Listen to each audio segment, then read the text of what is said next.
Hey, what's up everyone? This is Richard from Video Gaming Riot, and before we get to our show today, I'd like to apologize for not releasing the second part of my Zelda: A Link to the Past review. The computer I usually use for editing has crashed with the review in it, so until I get it fixed, I'm going to continue the show from another PC. Once I have that video though, I'll be releasing it for you all who've been following the show. On this episode of The Riot, I review my new Turtle Beach headset for the 360 and show you the format in which I play my Xbox and how this piece of equipment fits perfectly into my plan of my perfect gaming environment. Then I ask the question that's been burning a hole through my mind cavity.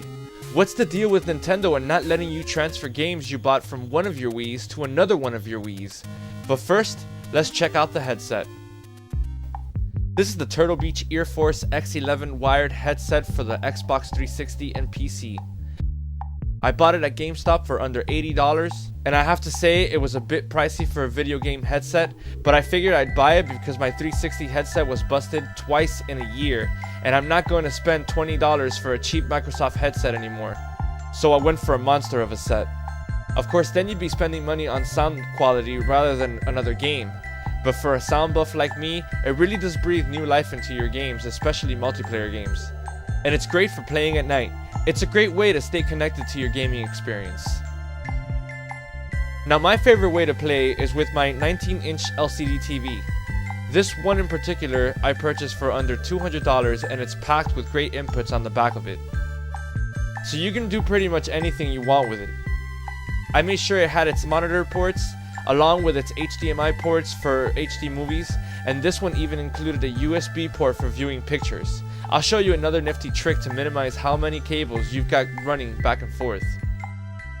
It's pretty simple to connect actually, but this headset only works if you're using AV or composite cables unless you connect these cables to the output of your TV instead of connecting them like this to your audio input.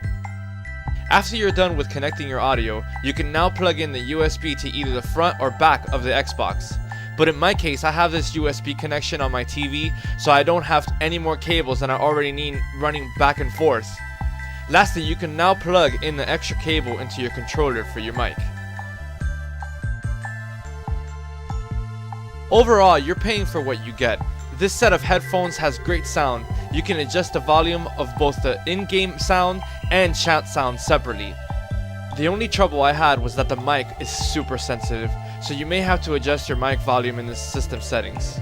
Other than that, I've had it for a week and it's been great. I do recommend it to anyone that has others living with you, or to anyone that loves being completely immersed into their gaming experience. Now on to another topic that has me at a lack of words for it. I've talked to a couple friends about this and they told me I should contact Nintendo about it and fight my claim. But before, I'd just like to explain what it's all about. I bought this memory card for the sole purpose of storing my virtual console games for safekeeping.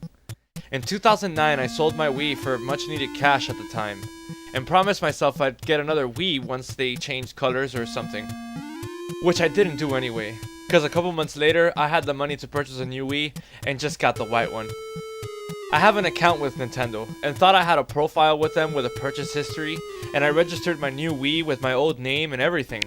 But when I turn on the system and go into the memory card menu, it doesn't let me play the virtual console games on this Wii. It sucks. It sucks to think that I spent so much money on my virtual console games and it's like I lost a huge box of old favorites. So I have to say this, Nintendo, shame on you. If anyone out there has any suggestions as to what I can do about that, or maybe I'm overlooking something or something, let me know please. Other than that, all I can say is that we all have to be careful about spending so much money on these games we really do not own. Media is going into a direction that I'm not very happy about. Yes, it's great that we have games on demand and everything, but what about when those servers go down and you can't download that game again? So far, Nintendo is the only online system that doesn't let you at least activate several systems at a time.